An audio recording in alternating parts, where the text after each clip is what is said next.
Electronic media print media మిత్రులకి ఇవాళ నేను మాతో పాటు గౌరవ శాసనసభ్యులు అందరం కూడా కలిసి ఇవాళ రైతుల పక్షాన ప్రెస్ మీట్ పెట్టాలని ఇవాళ నిర్ణయించుకున్నాం. ఇవాళ ప్రెస్ మీట్ మాట్లాడడానికి కారణం ఇవాళ చాలా కడుపు మంటతోని ఇవాళ ప్రెస్ మీట్ పెట్టడం జరుగుతూ ఉంది. నేను హుజరాబాద్ నియోజకవర్గంలో తిరుగుతూ ఉంటే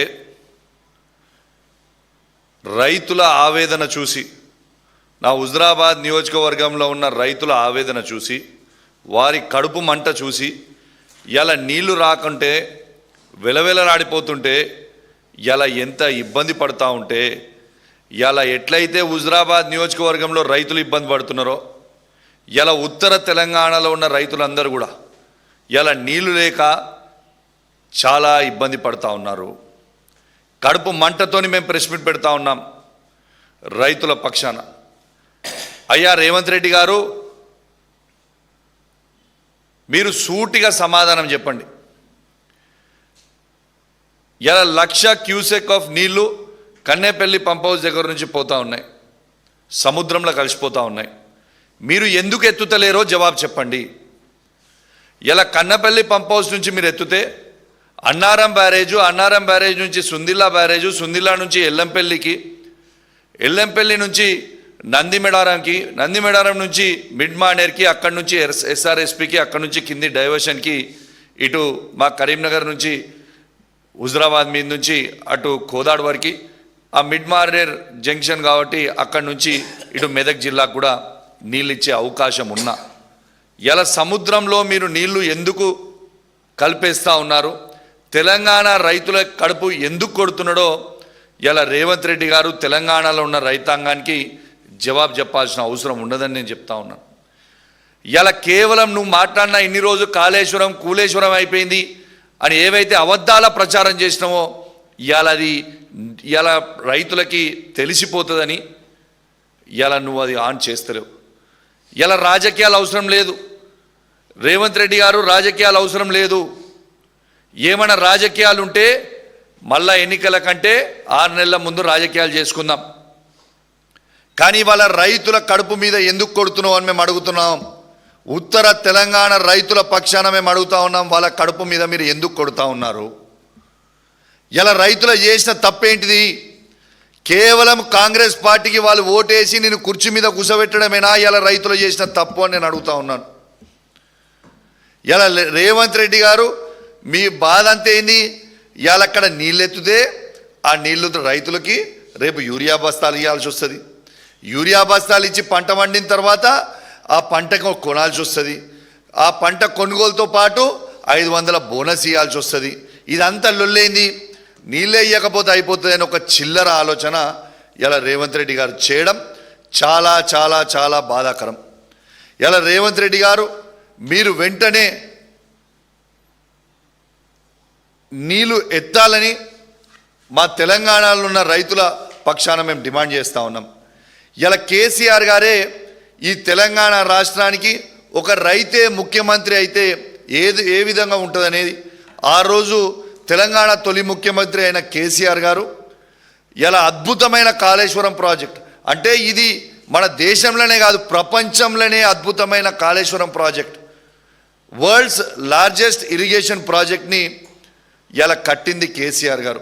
ఎందుకంటే కేసీఆర్ గారు రైతు బిడ్డ కాబట్టి, కేసీఆర్ గారికి వ్యవసాయం గురించి తెలుసు కాబట్టి, ఇలా రైతు ఆవేదన కేసీఆర్కి తెలుసు కాబట్టి, ఇలా కేసీఆర్ గారు దుక్కి దున్ని సాలేస్తాడు కాబట్టే ఇలా కాళేశ్వరం నీళ్ళు అనేటి ఎంత ముఖ్యమో కేసీఆర్ గారికి తెలుసు.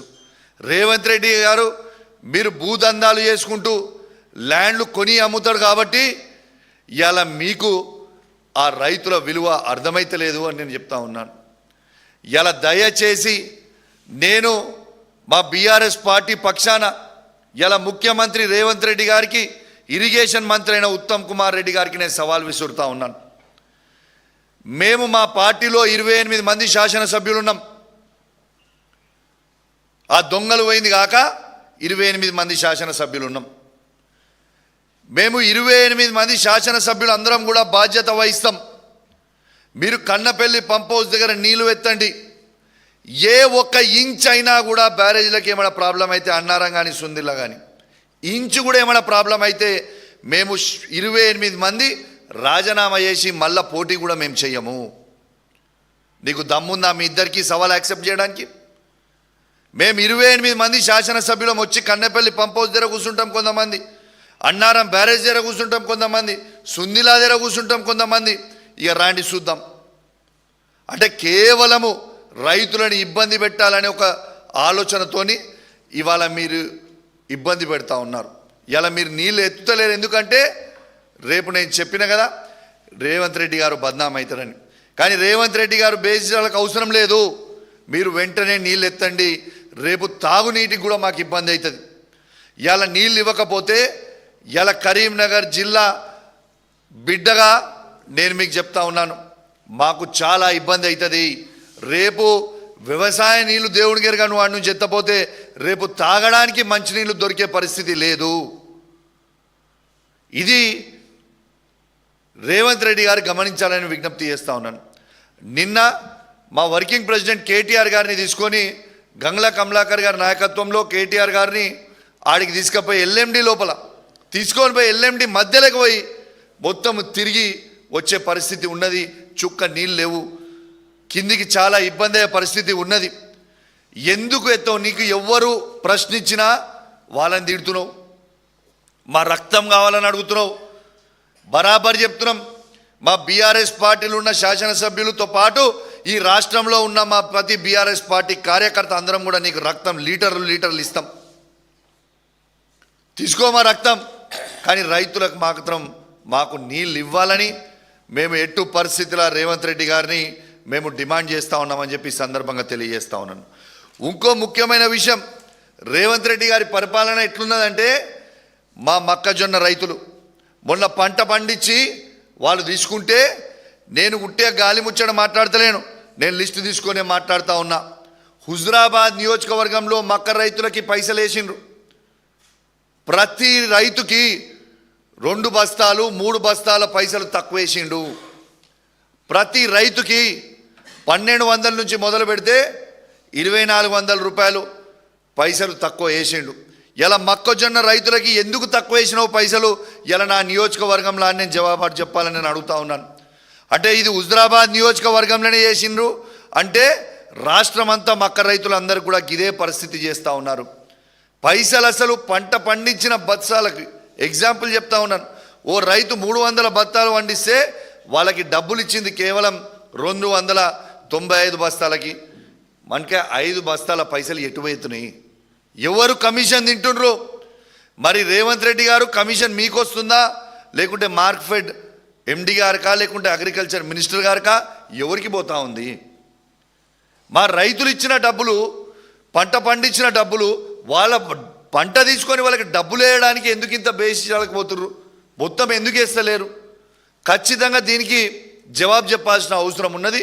మా హుజురాబాద్ నియోజకవర్గంలో ఆల్రెడీ పంట అయిపోయింది, మళ్ళీ నార్మల్ పోస్తురు, మళ్ళీ నాట్లేసే టైం వచ్చింది, కానీ ఇంకా పైసలు వేస్తారు. కేవలం 65 నుంచి 70% మాత్రమే డబ్బులు వేసినావు, ఇంకా 30% డబ్బులు వేయలే. వేసిన 65-70% మందికి పైసలు కట్టింగ్ చేసి 3 బస్తాలు 4 బస్తాలు 5 బస్తాలు కట్టింగ్ చేసి పైసలు వేసినావు. మరి ఎందుకు వేస్తలేవో ఖచ్చితంగా జవాబు చెప్పాల్సిన అవసరం ఉన్నది. వెంటనే నీళ్లు ఎత్తాలే.